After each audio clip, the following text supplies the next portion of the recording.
অন্তর্বর্তী সরকারের মেয়াদ প্রসঙ্গে যা বলল জাতিসংঘ। বাংলাদেশে আন্দোলন বিক্ষোভের মুখে শেখ হাসিনা পদত্যাগ করার পর নোবেলজয়ী অর্থনীতিবিদ ডক্টর মুহাম্মদ ইউনূসের নেতৃত্বে ক্ষমতা গ্রহণ করেছে অন্তর্বর্তীকালীন সরকার। এরপরই আলোচনা শুরু হয়েছে এই সরকারের মেয়াদ কতদিন হবে তা নিয়ে। বাংলাদেশের সংবিধান কিংবা কোনো আইনে এই সরকার ও এর মেয়াদ সম্পর্কে কিছু বলা না থাকায় এ নিয়ে আলোচনা বেশি হচ্ছে বলে মনে করছেন সংশ্লিষ্টরা। তবে বিষয়টি নিয়ে এবার মুখ খুলেছে জাতিসংঘ।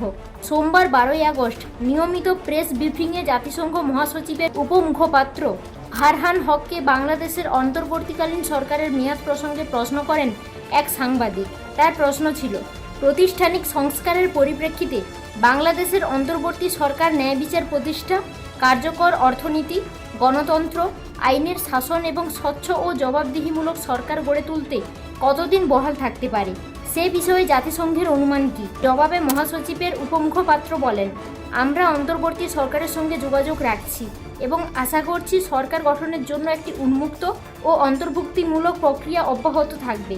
গণতান্ত্রিক শাসন পুনঃপ্রতিষ্ঠায় দ্রুত একটি সময়সীমা জানানো হবে। এরপর জানতে চাওয়া হয়, আন্দোলনের সময় 3জন সাংবাদিক নিহত হয়েছেন।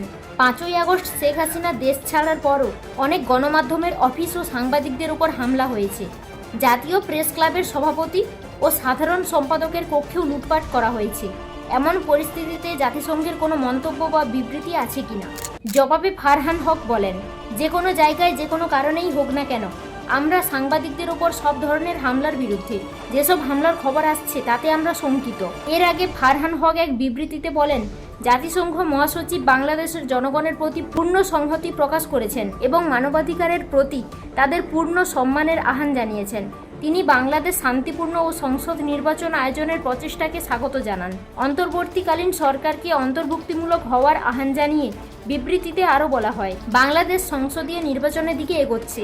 এজন্য সরকারকে সমাজের সব শ্রেণী ও সম্প্রদায়ের কথা শোনার আহ্বান জানানো হয়।